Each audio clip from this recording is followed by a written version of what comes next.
Salut, salut, je suis Sandra. Bienvenue dans Lâche-moi les chakras, le podcast de l'Olfacto. Ceci est l'épisode 0, c'est-à-dire celui que je fais après avoir commencé des enregistrements pour vous expliquer un peu l'objet de ce podcast, qu'est-ce qui va s'y passer et comment je vois les choses de ce que je vous propose ici. Alors, je vais me présenter tout d'abord un peu. Actuellement, je suis olfactothérapeute. J'ai fait ma formation en 2018-2019 avec Gilles Fournil, qui est le créateur de l'olfactothérapie. Je suis également animatrice yoga du rire depuis 2017.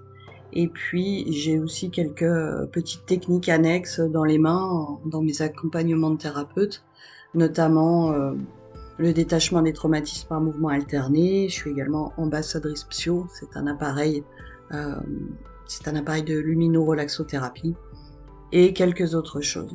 Bon. Le point commun de toutes ces techniques, le plus gros point commun pour moi en tout cas, c'est le fait que ce sont des techniques qui permettent de faire taire le mental.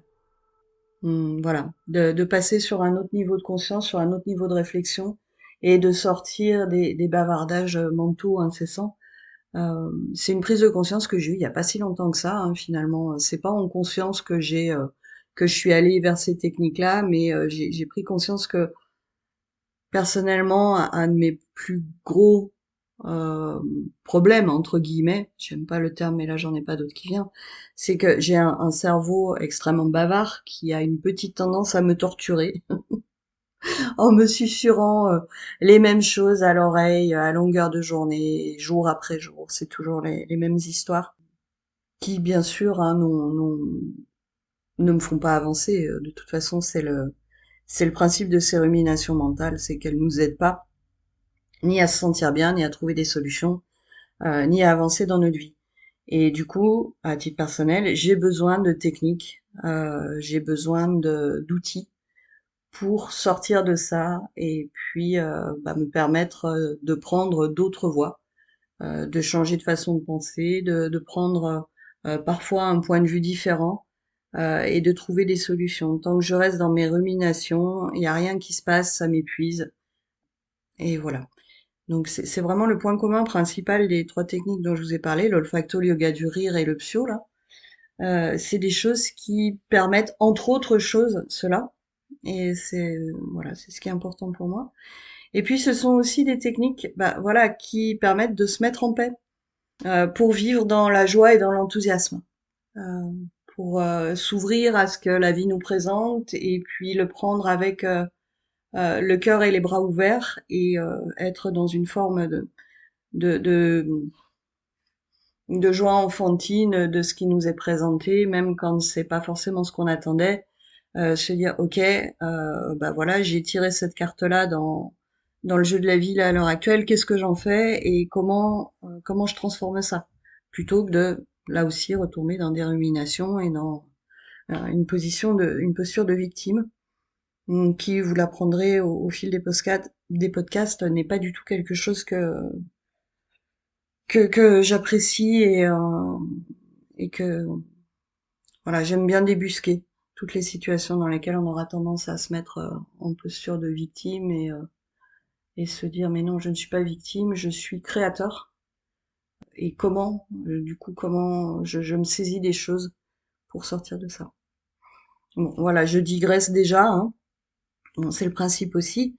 Vous le verrez au fil des épisodes, ce podcast est un podcast plutôt intimiste, qui pour l'heure est plutôt conçu pour être une causerie solitaire, un monologue. Bon, je prévois aussi par la suite de faire quelques interviews de personnes qui sont des acteurs du travail en olfactothérapie, olfactologie, aromacologie. Le travail avec les odeurs sur le psycho-émotionnel peut prendre plein de noms. En général, on a tendance à dire que olfactothérapie, c'est réservé aux élèves de Gilles Fournil, puisque c'est un terme qui a été déposé. Je ne sais pas s'il l'est encore, mais ça permet de distinguer les personnes qui ont fait cette formation, qui s'étalent quand même sur une durée conséquente, qui nous donne plus de 50 protocoles d'accompagnement. Voilà, ça permet de distinguer ceux qui ont fait cette formation de ceux qui ont fait d'autres formations qui ne sont clairement pas équivalentes ou qui se posent sur d'autres principes. Hein. Aucun jugement de valeur dans mes propos, puisque c'est encore un terrain qui reste à défricher et où chaque intervenant peut apporter un point de vue. Donc l'objet de ce podcast, c'est principalement de vous parler d'une pratique que j'ai appelée l'exploration olfactive. J'imagine que d'autres peuvent l'appeler comme ça aussi, que moi j'utilise depuis 2018 quasiment, mais que j'ai vraiment commencé à documenter beaucoup en 2019. Je crois que j'ai commencé à écrire, qui consiste en fait à se mettre dans une forme de méditation avec une huile essentielle pendant un jour ou plusieurs jours, et puis de vraiment prendre ça comme un dialogue intérieur, un chemin de découverte avec cette plante et de comprendre qu'est-ce qui se passe quand je fais ça. À titre personnel, je suis quelqu'un qui a beaucoup de difficultés à méditer sans support, et le fait d'utiliser l'olfaction m'a vraiment permis de voilà, de faire ça différemment et beaucoup plus facilement pour moi, mais ça c'est quelque chose que vous pourrez découvrir au fil des épisodes du podcast. Donc on va principalement, enfin je vais principalement vous parler de ça, mais aussi bien sûr ce sera teinté de développement personnel, de spiritualité, mais aussi de symbolisme en fait. Comment l'observation du symbole dans notre quotidien nous aide à avancer dans la vie, d'une part par le biais de la connaissance de soi, de quelle résonance je vais avoir avec les symboles qui se présentent à moi, comment est-ce que je les remarque, de quoi ils me parlent, qu'est-ce qu'ils me renvoient. Là, on parle de l'effet miroir, hein, parce qu'il faut pas, comme disait donc mon mentor Gilles Fournier, il faut pas confondre les cygnes et les canards. Des fois, on a tendance à avoir des signes dans tout. Non, il n'y a pas forcément de signes dans tout, mais il y en a malgré tout à reconnaître. Et le symbole qui se présente aussi comme ça dans notre vie peut être entre guillemets comme un GPS, c'est-à-dire nous donner des indications euh, inconscientes sur les voies à privilégier. Donc ça, c'est des choses dont on pourra aussi parler dans le podcast, puisque la voie des plantes est fortement teintée de symbolisme. Les plantes accompagnent l'humain dans dans son évolution depuis l'aube des temps. Elle porte la mémoire du monde et la mémoire de l'homme en elle, et elle porte également des archétypes qui nous accompagnent. Et dans ces archétypes, on va retrouver le symbolisme des grandes thématiques qui animent l'âme humaine depuis l'aube des temps. Et c'est des choses donc dont on pourra parler au fil des épisodes.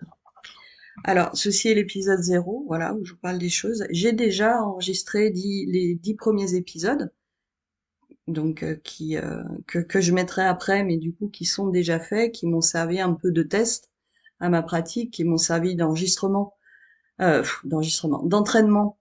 l'enregistrement. Voilà, il y avait aussi des côtés techniques qu'il fallait que je maîtrise. Donc vous les retrouverez après cet épisode 0. Au niveau du contenu de ces 10 premiers épisodes, bon voilà, ce sont des explorations olfactives que j'ai fait à titre personnel. Donc vous verrez que la forme évolue déjà au fil des 10 premiers épisodes. Dans les tout premiers, je faisais jour par jour d'exploration sans donner quelle plante, et je donnais la plante et son symbolisme à la fin. Par la suite, j'ai fait bouger ça et chaque épisode devient le contenu entier sur une plante. C'était une question d'organisation. Voilà, soyez indulgents, je suis une débutante dans le sujet. Le podcast cherche encore son ton et puis il va aussi s'adapter à vos retours. L'idée là, c'est pas d'être. Alors oui, je suis en monologue pendant le podcast, mais l'idée c'est aussi d'entendre comment ce que je vous propose résonne pour vous. Quelles sont vos questions? Sur quoi est-ce que je suis peut-être trop dans ma pratique et du coup vous manquez d'explications. Donc voilà, j'espère pouvoir créer une interaction avec vous euh, pour pouvoir adapter ce que je vous propose à ce que vous avez envie de découvrir. Donc voilà pour tout ça, le rythme que je prévois d'avoir sur les podcasts, ben je vais essayer d'en faire un tous les 15 jours, parce que si je reste purement sur de l'exploration olfactive, ben voilà, c'est une pratique moi qui me demande du temps. Hmm. Donc je suis pas toujours forcément régulière avec ça, donc j'aurai pas toujours forcément une plante tous les 15 jours à vous expliquer. On verra comment ce sera. Et puis voilà, donc là-dessus, bah, je vais vous inviter à vous abonner au podcast si l'idée vous plaît, et éventuellement aussi à vous inscrire à ma newsletter. Vous trouverez le lien dans le descriptif du podcast pour la newsletter. L'idée ce sera d'une part de vous avertir des sorties des nouveaux podcasts, mais aussi de partager des contenus autour, des contenus supplémentaires autour de tout ce dont je vous parle dans le podcast. Et puis ben écoutez, je crois qu'il me reste à vous souhaiter une bonne écoute. Et puis ben, on se retrouve très vite. Et là-dessus, je vais vous dire bisous bisettes, à tout bientôt.